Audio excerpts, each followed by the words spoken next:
शुभ दशैं शुभ साहित्य। नमस्कार दर्शकहरू, स्वागत छ यो दशैं विशेष साहित्य विशेष पावर न्यूजमा। म प्रेम बानिया। नेपालीहरूको महान चाड दशैंलाई सृजनात्मक मनाउने अभ्यास स्वरूप हामीले यसपटक नेपाली साहित्यका विविध विधालाई तपाईं समक्ष प्रस्तुत गर्दै आएका छौं र सृजनाका फूलहरू प्रस्तुत गरिरहेका छौं। तपाईको दशैं शुभ बितिरहेको छ, सुखद र खुशी साथ बितिरहेको छ भन्ने अपेक्षा गर्दैछौं। बरर पिपल रेलीमाई रोपेको ठाउँमा मेरो माया रेलीमाई कल्ले हाला चौतारी। ए दुखी जुगो रेलीमाई मन बुझाइदिने मेरो माया रेलीमाई कल्ले हाला चौतारी। आज हामी नेपाली साहित्यको एक सशक्त विधा गीत बारे चर्चा गर्छौं र विभिन्न स्रष्टाका गीत सिर्जना प्रस्तुत गर्छौं। गीत मानवीय जीवनको हरेक समवेदनासँग जोडिन्छ। दुःख होस् या सुख, पीडा होस् या खुशी, मानिसले गीतलाई आफ्नो सारथी बनाउने गरेको पाइन्छ। साहित्यको अन्य विधा जस्तै गीत पनि अत्यन्त लोकप्रिय विधा हो। गीत एउटा मनोरञ्जनको माध्यम मात्रै नभएर सामाजिक जागरण र उत्प्रेरणाको स्रोत पनि हो। नेपालमा गीत लेखनको इतिहास ठ्याक्कै कहिलेदेखि सुरु भयो भन्ने यकिन गर्न सकिएको छैन, तर धेरै पहिलादेखि नै मानवीय भावनालाई गीतको माध्यमबाट प्रस्तुत गर्ने गरेको पाइन्छ। प्रस्तुत छ गीतको चर्चासँगै गीत रचनाकार र गायक गायिकाको आवाजको आधारमा तयार पारिएको यो रिपोर्ट। कान्छा ठट्टैमा यो भैँस जान लाग्यो, जाँदैन बाछा खेर पर्खलिन आउला। मानवीय समवेदना, भावना, परिस्थिति, जीवन र जगतलाई सजिलैसँग लयमा आबद्ध गराउन सकिने भाव बोकेका कारण साहित्यमा गीतको लोकप्रियता र आयतन निकै फराकिलो छ। यो गाइने विधा भएका कारण गीतको मिठास र लोकप्रियता त्यसमा भरिने संगीत र स्वरमा बढी भर पर्दछ। गीतलाई परिभाषित गर्दै वरिष्ठ गीतकार रत्न शमशेर थापा यसो भन्छन्। गीतलाई ज्यादै हलुका तरिकाले लिन थालिएको छ क्या। गीत भन्ने ज्यादै गम्भीर विषयवस्तु हो यो साहित्यको। किनभने मैले यो उसमा 40 सालमा छिन्नलता गीत पुरस्कार पाउनुखेरि मैले आफ्नो भाषणमा बोलेको थिएँ। मैले साहित्यकै एउटा अभिन्न अङ्ग भए पनि गीतको आफ्नै गन्ध हुन्छ, गीतको आफ्नै छन्द हुन्छ। र गीतलाई म साहित्य र संस्कृतिको दोभान। गीतले मान्छे भित्रको मान्छे बोल्दछ। गीतले परिस्थिति, जीवन र जगतको तथ्यलाई छुइने गरी बोल्दछ, जसले समवेदना मात्रै बोकेको हुँदैन, परिस्थिति, यथार्थ र भावनाको दुरूह चित्रण पनि गर्न सक्दछ। गीत सामाजिक रूपान्तरणमा पनि गीतको अहम भूमिका रहँदै आएको छ। नेपाली समाज रूपान्तरणका विभिन्न आयामहरूमा पनि गीतले महत्त्वपूर्ण भूमिका खेलेको छ र पछिल्ला दिनहरूमा गीतलाई ज्यादै हलुका विषय बनाइएका प्रति पुराना गीतकारहरू चाहिँ नयाँ पुस्तासँग असन्तुष्टि व्यक्त गर्छन्। त्यस्तै नयाँ पुस्ताले गीतलाई नयाँ शैली र नयाँ तरिकाबाट प्रस्तुत गर्न थालेको छ। गीतमा भाषाको भन्दा भावनाको भूमिका महत्त्वपूर्ण बनाइन थालिएको छ र यसका शैलीहरू जस्तो सुकै बन्न थालेका छन्। नयाँ पुस्ताको गीत र गजलमा जमेकी एकजना स्रष्टा शीतल कादम्बिनी गीतलाई यसरी परिभाषित गर्छिन्। गीत एउटा मानवीय संवेग, मानवीय चाहिँ भावनाको एउटा अभिव्यक्ति हो र यो जीवन र जगतको अभिव्यक्ति हो र सबैभन्दा पनि प्रिय विधा मेरो गीत। मान्छेहरूलाई रोएको मान्छेलाई हँसाउन सक्ने, हाँसेको मान्छेलाई रुवाउन सक्ने क्षमता गीतले बोकेको हुन्छ। यो शाश्वत छ र गीत भनेको हृदयको चाहिँ आवाज हो जस्तो मलाई लाग्छ। गीतले मानवीय समवेदनालाई बुझ्न बुझाउन सक्दछ। गीतले देश, परिस्थिति र जीवनका हर मोडहरूमा आफ्नो अलग्गै पहिचान स्थापित गरेर बोल्न सक्दछ। गीतको सम्बन्ध मुटुसँग, मनसँग, जीवनसँग, मस्तिष्कसँग आँखासँग, भोगाइसँग, हर परिस्थितिसँग हुन्छ।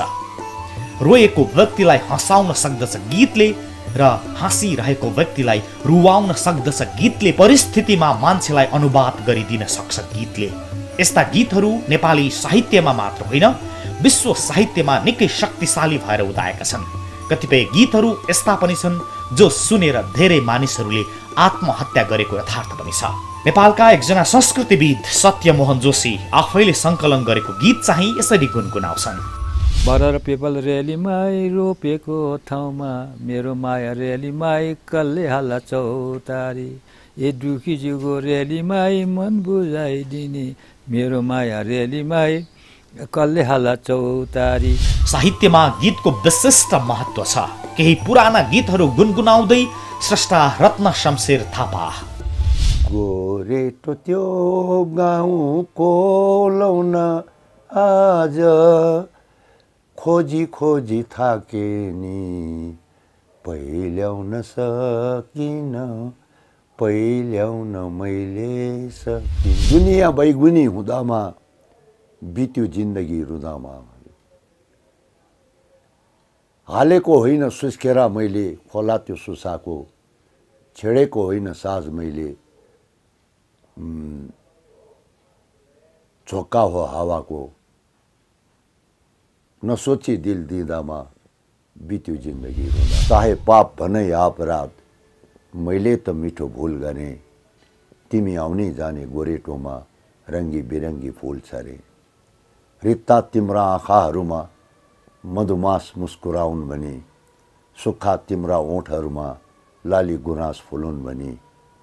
जानी जानी नाघेर साँध मैले त अनुकूल गरेँ, तिमी आउने जाने गोरेटोमा रङ्गी बिरङ्गी। लोक, आधुनिक, पप आदि यसका प्रयोगहरू हुन्। पछिल्लो समय गीतलाई विभिन्न शैलीमा प्रस्तुत गर्न थालिएको छ। यद्यपि गीतको मुटु भनेकै त्यसले खिच्न सक्ने, खैचिन सक्ने भावलाई मूल आधारका रूपमा लिइन्छ र गीतले मानिसलाई परिस्थितिमा जो गीतले तयार गरेको छ रूपान्तरण गरिदिनुपर्छ भनिन्छ। गीत समाज परिवर्तनको धारका रूपमा, गीत माया प्रेमको आधारका रूपमा, गीत परिवर्तनका हर सङ्घर्षका मनोबल बढाउने धारका रूपमा पनि बेला बेलामा प्रस्तुत हुने गरेको छ र नेपाली साहित्यमा गीत निकै स्थापित विधा हो। बेसीको मेलामा, खुसीको भेलामा म साँच्चै एक्लो भएछु। ओइलिदो साँझमा, फैलिदो रातमा गोरेटो बिराइसकेछु। बग्दैछ आँखामा तारो, हुँदैछ सास दिन गाह्रो। खोलाको पारीमा, चियाको घारीमा अल्झी कराइरहेछु।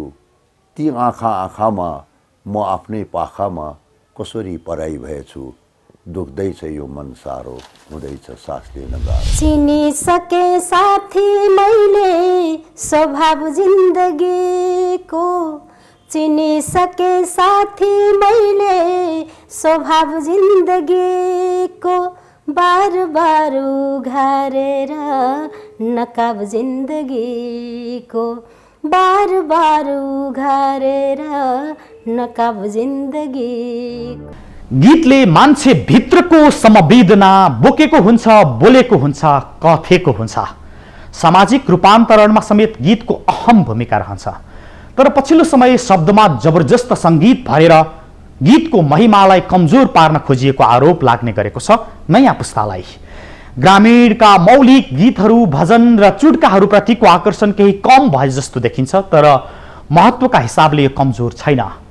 हामी गीत बारेको थप प्रसङ्गका साथ आउँछौँ, तर त्यसअघि एकैछिन विश्राम लिन्छौँ। दर्शकहरू, हामी निरन्तर शुभ दशैं, शुभ साहित्य श्रृङ्खलामा छौँ र आज गीतबारे चर्चा गरिरहेका छौँ। पछिल्लो समयका कलाकारहरूले गीतलाई हलुका रूपमा लिने गर्नाले गीतलाई एउटा आरोप लाग्ने गरेको छ पछिल्लो समयको कि यो हलुका भयो र यसको लोकप्रियता घटाउने काम भयो। लोकगीत भनिए पनि त्यसमा मौलिकता हराउँदै जानु वा अन्य गीतहरूमा पनि मौलिकता कमजोर बनाइनु गीतको लोकप्रियता वा गीतको आयु घटाउनुमा दोषी छ भनिन्छ।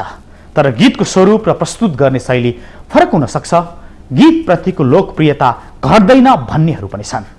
गीतहरूमा पीडा, वेदना र मनोरञ्जन मात्र होइन, राष्ट्रभाव, सामाजिक जागरण पनि पाइन्छ।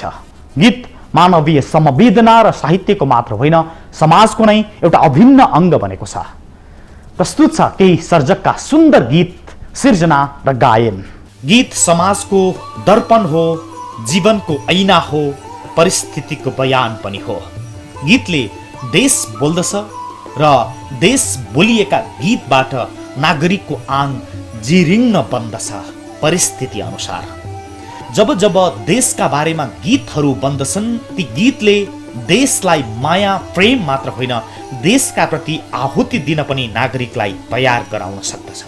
गीतको विशेषता देशभावका प्रति, राष्ट्रभावका प्रति, स्वाभिमान भावका प्रति। गीत आफैमा एउटा शक्तिशाली हतियार पनि हो परिवर्तनको। यस्तै एउटा गीत स्वाभिमान र पहिचानमा बोल्दैछ यसरी, स्रष्टा देवेन गिरीको शब्द र आवाजमा। देश बनेको हामी बन्छौँ, एक्लै बनेर के अर्थ हुन्छ र? देश बनेको हामी बन्छौँ, एक्लै बनेर के अर्थ हुन्छ र? देशै नाङ्गियो भने हामी झाँगिएर के अर्थ हुन्छ र? संसारमा उही मानव महँगो छ, उही मानव सस्तो। संसारमा उही मानव महँगो छ, उही मानव सस्तो। देशकै कारण मानव बीच हेर्ने हेराइ कस्तो। खासै फरक हुन्न रहेछ आफ्नै देशमा बस्दाखेरि, साँच्चै यो मन दुख्दो रहेछ परदेशमा हेपिँदाखेरि। देश बनेको हामी भन्छौँ, एक्लै बनेर के अर्थ हुन्छ र? देशै नाङ्गियो भने हामी झाँगिएर के अर्थ हुन्छ र? गीतले माया प्रेम, सम्बन्ध, आवेग, आक्रोश, रिस। गीतले देश, गीतले जीवन, जगत, हर परिस्थिति बोल्दछ। सार्थक तरिकाले व्यक्त गर्न सक्ने कुनै भाव गीतमा हुन्छ, जुन गीतले मानवीय संवेदनालाई नजिकबाट अनुभूति दिलाउन सक्छ। यस्ता गीत लोकप्रिय हुन्छ, जस्तो यो समाजलाई चित्रण गरिएको एउटा गीत प्रस्तुत छ। काम पाइएन, डिग्री पास गरेर भैँसी पाले गाउँतिर झरेर, चिन्ता छैन केही हे मलाई अमेरिका ए, मलाई जापान पनि ए, मलाई बेलायत नि ए, लैनो भैँसी दुन्छु, 2 गिलास दुध खान्छु। हे मलाई बियर पनि ए, मलाई हुस्की पनि ए, मलाई पोसिलो नि ए, हे मलाई पोसिलो नि ए हो, पोसिलो नि ए, मलाई पोसिलो नि ए।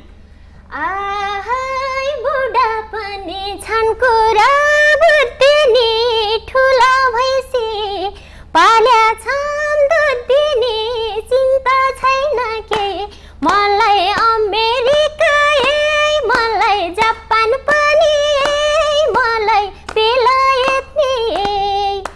कोदो पिस्न जान्छु, डम्मै ढिँडो खान्छु ए, मलाई मोमो पनि ए, मलाई पिज्जा पनि ए, मलाई मिठो पनि ए, मलाई मिठो पनि ए हो, मिठो पनि ए, मलाई मिठो पनि ए। गीतले मनको संवेदनालाई मात्र व्यक्त गरेको हुँदैन, समाजको सचित्र वर्णन गरेको हुन्छ। जुन कुनै प्रकारको गीत भए पनि गीतले दिने सन्देश शक्तिशाली हुन्छ। यो अहिले गाउने मात्र नभएर दृश्यमा हेरिने विधाका रूपमा पनि स्थापित भएको छ र दशैंमा केही स्रष्टाहरू गीत यसरी गुनगुनाउँदैछन्। घुम्तीमा नाउ भई आँखा तिमी जुदा हुन, बाँधिए माया फेरि गाह्रो हुन्छ फुकाउन। वो आँखैमा रात गली, शीतमा तारा डुबे, बाटैमा आँधी चली, आशाका मुना उडे। धुपी पिपल अनि लहरा पात झुके, जुही सिमल पनि छहरा सात सुके। बारी बगैँचा भरी मुजुरा वैली गए, बाटैमा आँधी चली, आशाका मुना उडे। धेरै चोटि मरे म त, धेरै चोटि बाँचे, सम्झनामा देखे उनलाई रुँदा रुँदै हाँसे हो, सम्झनामा देखे उनलाई रुँदा रुँदै हाँसे। कहाँ थियौ तिमी रङ्गमञ्च उठेपछि आयो समयले, समयले जवानी यो लुटेपछि कल मेरो के बस्यो बानी पढाइतिर च्यापै मन नजानी क्याम्पस पढ्न आउने क्याम्पस पढ्न आउने सरले उता पढाउने हामीले आँखा जुदाउने चित्त बुझाउने क्याम्पस पढ्न आउने सरले उता पढाउने हामीले आँखा जुदाउने चित्त बुझाउने देख्दा डराउने थियो मन पिटी पिटी ओइ भन्यौ बाटा ठोबन तिमीले गर्दा यतिको बन्न जानियो ABCD पढ्दिन भन्दा कराई कराई पढ भन्यौ बाले त्यही भएर आई लभ यु डार्लिङ भन्न जानियो त्यही भएर आई लभ यु डार्लिङ भन्न जानियो हे छोडी गयो पर्या छु दुखमा पर्या छु दुखमा हातको लाडु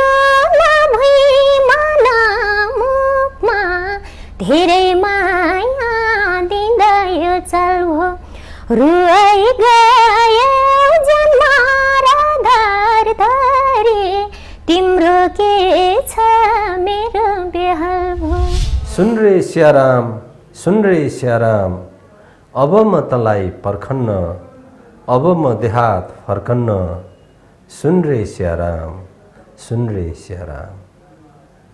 सँगै सहर जाउँ भन्दा रोएर मान्दै मानिनस् भगाई दूर देश लैजान तैँले जान्दै जानिनस् जब म चढेँ गाडामा अन्तिम पल्ट दिएँ हात तँलाई पिपल प्यारो हो मलाई तान्दै तानिनस् अब त एक्लै खेत खन अब त एक्लै माघिमान अब म तँलाई पर्खन्न अब म देहात फर्कन्न सुन रे स्याराम यसरी नेपाली साहित्यमा स्थापित सर्वलोकप्रिय बनेको विधा गीत हो। गीतले हर नेपालीको मनमा एक न एक प्रकारको छाप छाडेको हुन्छ। गीत परिस्थिति बमोजिम अनुकूल हुन्छ। गीत सम्बन्ध स्थिति अवस्थिति परिधि दायरा वा यसको कुनै रङ हुँदैन। गीत हर मानिसका लागि सर्वप्रिय विधा हो र गीतले जीवन बोल्दछ, जगत बोल्दछ, देश बोल्दछ, स्वाभिमान बोल्दछ। आयतनहीन हरेक परिस्थितिको बयान लयमा गर्दछ गीत र यो नेपाली साहित्यमा निकै स्थापित छ। गीत समाजको दर्पण हो, जीवनको भाव हो र परिस्थितिको बयान ऐना पनि हो। गीतले देश बोल्दछ, स्वाभिमान र पहिचान पनि बोल्दछ। हाम्रो मौलिक गीत सिर्जना र शैलीलाई जोगाउन आवश्यक छ। गीतको संरक्षण गर्नु वा गीतको मौलिकतालाई जोगाउनु हामी सबैको दायित्व पनि हो। यससँगै दशैं 2071 को साहित्य विशेषलाई हामी यही बिट मार्दैछौँ। तपाईको दशैं शुभ बित्यो होला र बाँकी दिन शुभ बित्नेछ भन्ने अपेक्षा लिँदछौँ र तपाईको बाँकी दिन शुभ बितोस् भनी कामना पनि गर्दछौँ। भोलि फरक विषयका साथ पावर न्युजमा आउनेछौँ। आजलाई हामी सबैलाई बिदा दिनुहोस्। नमस्ते।